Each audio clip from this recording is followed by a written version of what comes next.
Science کا موضوع جو ہے وہ فزیکل ورلڈ ہے۔ تمام ریسرچ کے باوجود قرآن مجید کے اندر سے میں ایک بھی سائنسی غلطی نہیں نکال سکا۔ اس دور میں محمد صلی اللہ علیہ وسلم کو وہ سائنسی حقیقتیں کس نے بتا دی تھیں، اور کچھ عرصے کے بعد پھر نئی ریسرچ آ جاتی ہے اور سائنس اس نظریے کو بدل کر نئے نظریے کو اختیار کر لیتی ہے۔ کائنات وجود میں آئی، گلیکسیز بنی، سٹارز بنے، مون، سکائی، اور یہ ساری چیزیں جو ہیں اس کے نتیجے میں وجود میں آئی ہیں۔ یہ حتمی ہیں، قطعی ہیں، یقینی ہیں، ڈیفینٹ ہیں۔ اولم یر الذین کفروا ان السماوات والارض کانتا رتقا ففتقناہما۔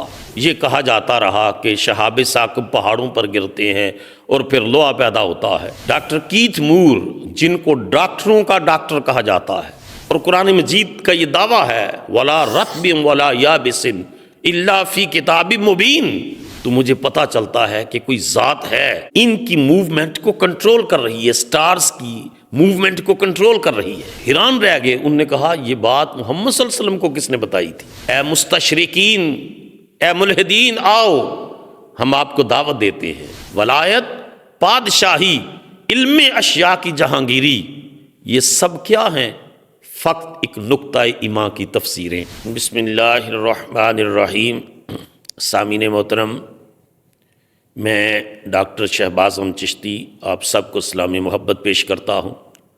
ہم نے جو لیکچرشپ سیریز سٹارٹ کی ہے اسلام اور عصر جدید کے حوالے سے، اس میں مستشرقین اور ملحدین کے جو اسلام کے اوپر اعتراضات ہیں ان کا لاجیکل سائنٹیفک آنسر کیا جائے گا، اور نسل نو کا اعتقاد اور ایمان اسلام کی حقانیت کے اوپر مزید کھل کر سامنے آ جائے گا۔ آج کی گفتگو کا موضوع یہ ہے کہ ملحدین کہتے ہیں کہ اسلام اور سائنس کے درمیان تصادم ہے، اور اسلام سائنسی علوم کے حصول کے راستے میں رکاوٹ ہے۔ جس طرح کے بعد مستشرقین اور معترضین یہ کوشچن ریز کرتے ہیں کہ سائنس اور مذہب کے درمیان تصادم ہے، کنٹراڈکشن ہے، سائنس اور مذہب دونوں کٹھے نہیں چل سکتے۔ ان سائنسدانوں میں رچرڈ ہے، اس کے علاوہ سیم ہیرس ہے، کرسٹوفر ہے، ڈینیل ہے، یہ وہ سائنٹسٹ ہیں جو یہ کلیم کرتے ہیں کہ ریلیجن اور سائنس کے درمیان تصادم ہے، جبکہ یہ ایک ایسا مفروضہ ہے جس کا حقیقت کے ساتھ کوئی تعلق نہیں ہے۔ اسلام اور سائنس کے درمیان کسی جگہ پر بھی کوئی تصادم نہیں ہے، کنٹراڈکشن نہیں ہے، بلکہ یہ ایک دوسرے کے معاون و ممید ہیں۔ سائنس فلسفے کے بطن سے پیدا ہوئی ہے۔ سائنس کا موضوع جو ہے وہ فزیکل ورلڈ ہے، جبکہ مذہب کا موضوع میٹا فزیکل ہے۔ سائنس طبیعت سے بحث کرتی ہے اور مذہب ما بعد طبیعت سے کی بات کرتا ہے۔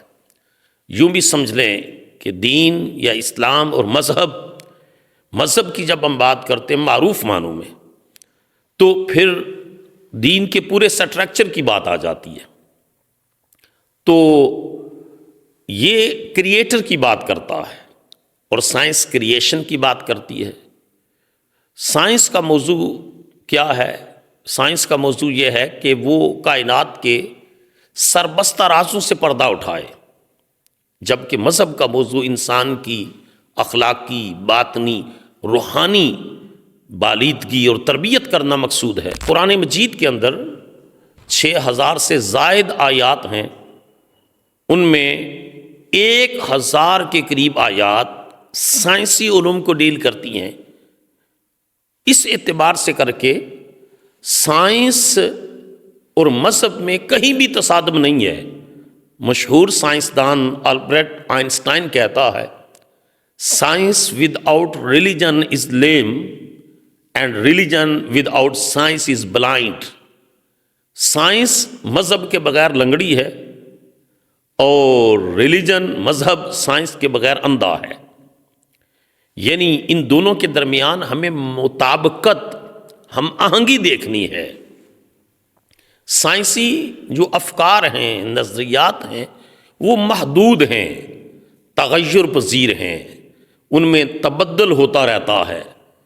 مختلف تجربات کے بعد سائنس ایک نظریہ قائم کرتی ہے اور کچھ عرصے کے بعد پھر نئی ریسرچ آ جاتی ہے اور سائنس اس نظریے کو بدل کر نئے نظریے کو اختیار کر لیتی ہے، جبکہ دین کے نظریات، مذہب کے نظریات، ان میں تغیر اور تبدل ممکن نہیں ہے، یہ حتمی ہیں، قطعی ہیں، یقینی ہیں، ڈیفینٹ ہیں، کیونکہ ان کا جو مبدا ہے، اوریجن ہے، وہ وحی الہی ہے، وہ کریٹر کی طرف سے یہ چیزیں ہیں۔ جہاں کہیں بھی آج کے ملحدین کو یہ کوئی کنٹراڈکشن نظر آتا ہے یا کریٹ کرنے کی کوشش کرتے ہیں، اس کی وجہ سائنسی علوم کی محدودیت ہے کہ سائنسی علم ابھی ان حقیقتوں کا سراغ نہیں لگا سکا جہاں دین اسلام رہنمائی کرتا ہے، مذہب رہنمائی کرتا ہے۔ تو اگر 1000 آیات سائنسی علوم کو بیان کر رہی ہیں تو اس کا معنی ایک معروف مسلم اسکالر کی زبان میں یہ ہے کہ اسلام سائنس کے لیے ہادی کا کردار ادا کرتی ہے، گائیڈ اور رہنما کا کردار ادا کرتی ہے۔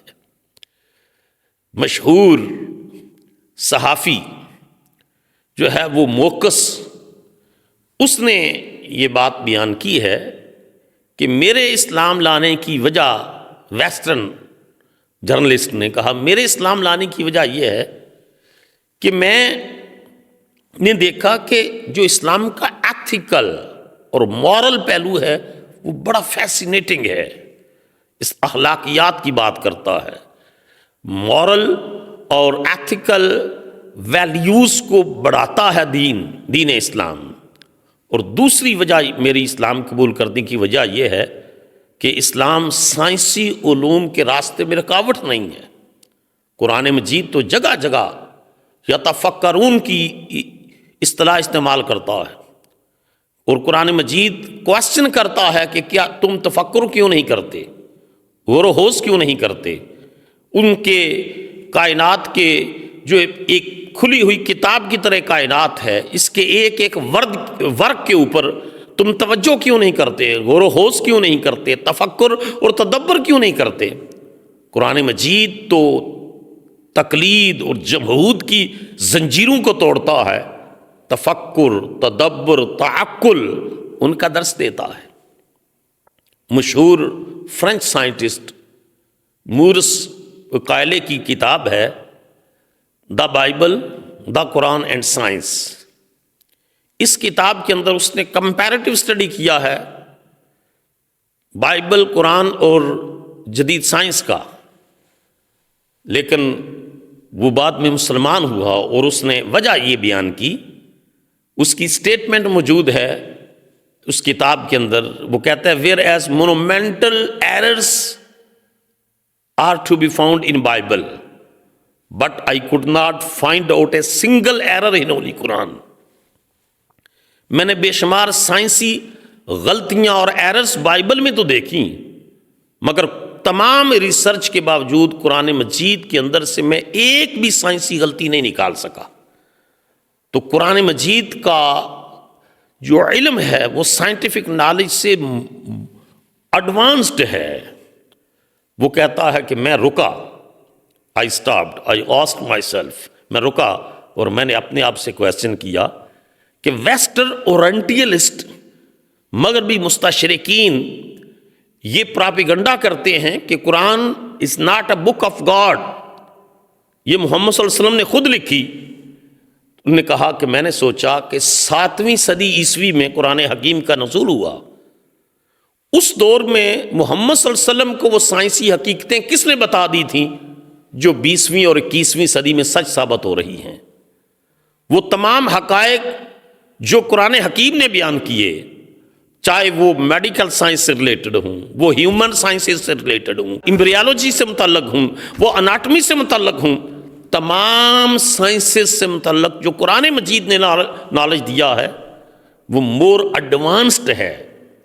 تو 7ویں صدی میں کس طرح پاسیبل تھا کہ عرب کے ایک نبی امی صلی اللہ تعالیٰ علیہ وآلہ وسلم، جنہوں نے ایک دن بھی کسی مکتب میں نہیں گزارا، ڈائریکٹ علم ربانی کا چشمہ پھوڑ کر علم حاصل کیا ہے، وہ ان سائنسی حقیقتوں کو کیسے بیان کر سکتے تھے؟ تو کہتا ہے کہ میں اس نتیجے پر پہنچا ہوں کہ قرآن کا ایک ایک لفظ رسول اللہ صلی اللہ علیہ وسلم کے قلب منیر پر نازل ہوا ہے۔ پھر آپ یہ دیکھیں کہ یہ جو کائنات کی تخلیق کے حوالے سے جو تصور ہے بگ بینگ کا، بگ بینگ تھیوری کیا ہے؟ آج بھی آپ گوگل کریں، وہ کہتے ہیں کہ 13.8 بلین ایئرز اگو، 13.8 بلین سال پہلے جو ہے کائنات ایک دھماکہ ہوا، اور اس کے نتیجے میں کائنات وجود میں آئی، گلیکسیز بنی، سٹارز بنے، مون، سکائی، اور یہ ساری چیزیں جو ہیں اس کے نتیجے میں وجود میں آئی ہیں۔ قرآن مجید نے 1500 سال پہلے اعلان کر دیا تھا، اولم یر الذین کفروا ان السماوات والارض کانتا رتقا ففتقناہما۔ یہ کافر لوگ اس بات پر غور کیوں نہیں کرتے کہ یہ زمین و آسمان باہم جڑے ہوئے تھے؟ رت کا لفظ استعمال کیا، رتقاً جڑے ہوئے تھے، ففتقناہما، ہم نے ان کو جدا کر دیا۔ تو جو بگ بینگ آج کہہ رہا ہے کہ یہ جڑے ہوئے تھے اور اچانک جدا ہوئے، قرآن مجید نے 1500 سال پہلے یہ اعلان کر دیا تھا کہ یہ رت کی کیفیت میں تھے اور ہم نے ان کو سیپریٹ کیا۔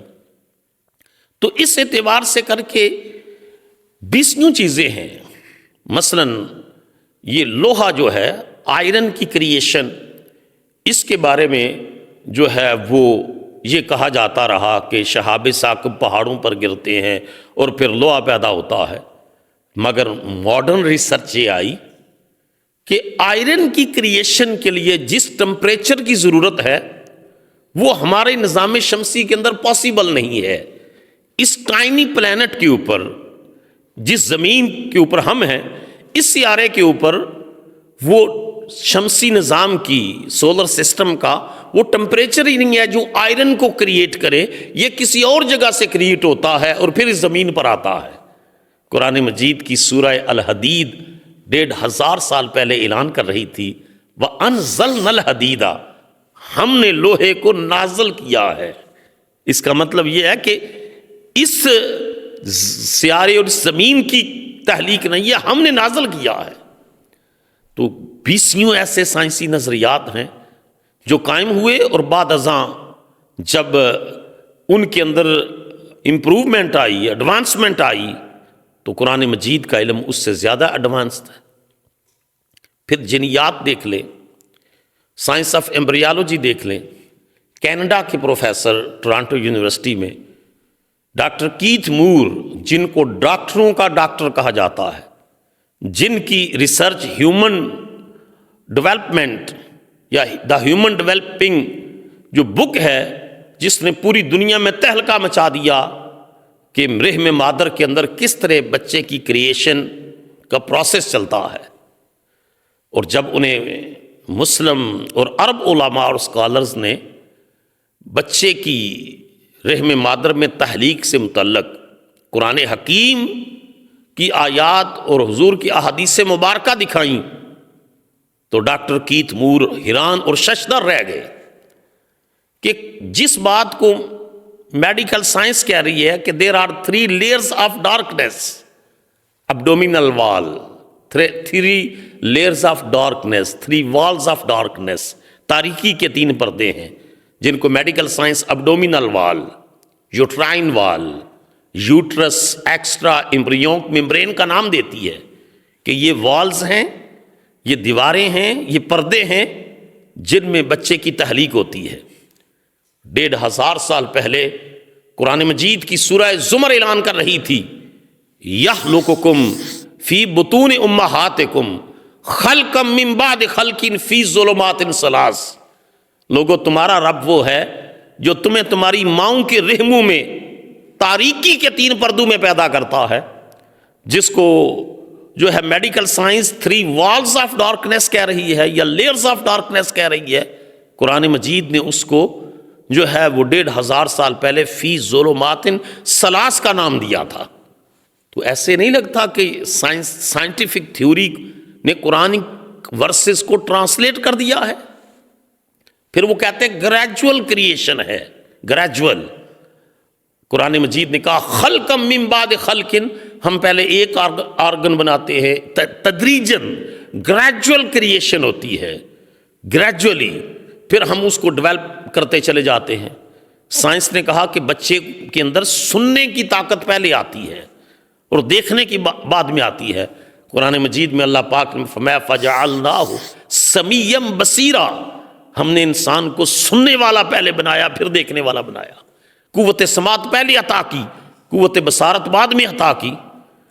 20 چیزیں ایسی ہیں جو رحم مادر کے اندر بچے کی تخلیق سے ریلیٹڈ آج کی میڈیکل سائنس بیان کرتی ہے۔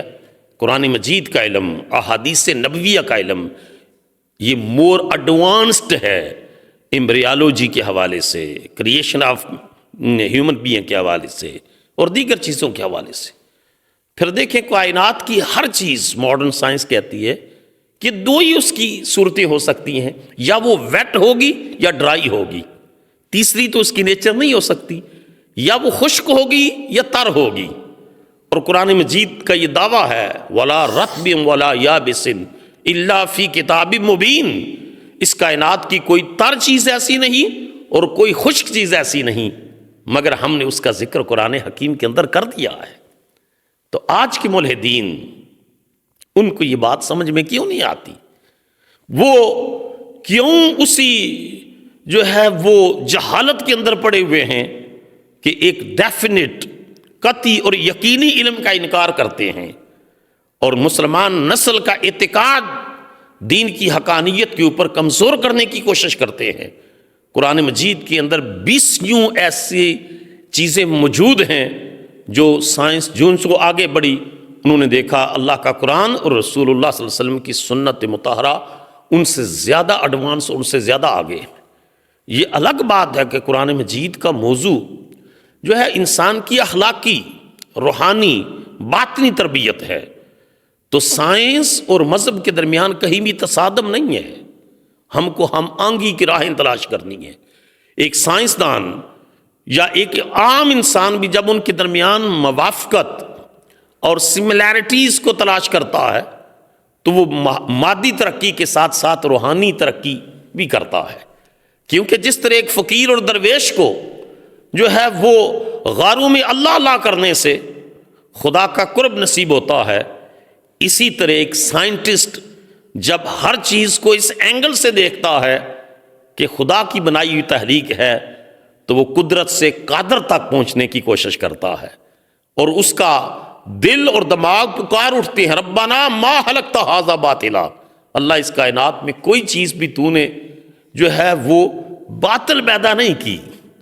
قرآن مجید کا یہ اعلان کہ سنریہم آیاتنا فی الآفاق وفی انفسہم حتی یتبین لہم انہ الحق، ہم ان کو اپنی قدرت کی نشانیاں دکھائیں گے اس پھیلی ہوئی کائنات میں بھی، وفی انفسہم، ان کے اپنے نفوس اور جانوں کے اندر بھی، یہاں تک یہ جان لیں گے کہ حق وہی ہے جو خدا نے بیان کیا ہے، حق وہی ہے جو کریٹر نے بیان کیا ہے، فائنل نالج وہی ہے جو خدا کی طرف سے آیا ہے، وزڈم وہی ہے جو خدا نے عطا کی ہے، کیونکہ یہ سائنسی علوم تدریج کے مراحل میں ہیں، ان میں ہر سال یا 5 یا 10 سال کے بعد پرانا جو نظریہ ہے اولڈ تھیوری کو ریجیکٹ کر دیا جاتا ہے، ایک نئی تھیوری تغیر ہے، تبدل ہے، اور ان میں امینڈمنٹس ہیں، مگر قرآن حکیم تو 1500 سال سے پہلے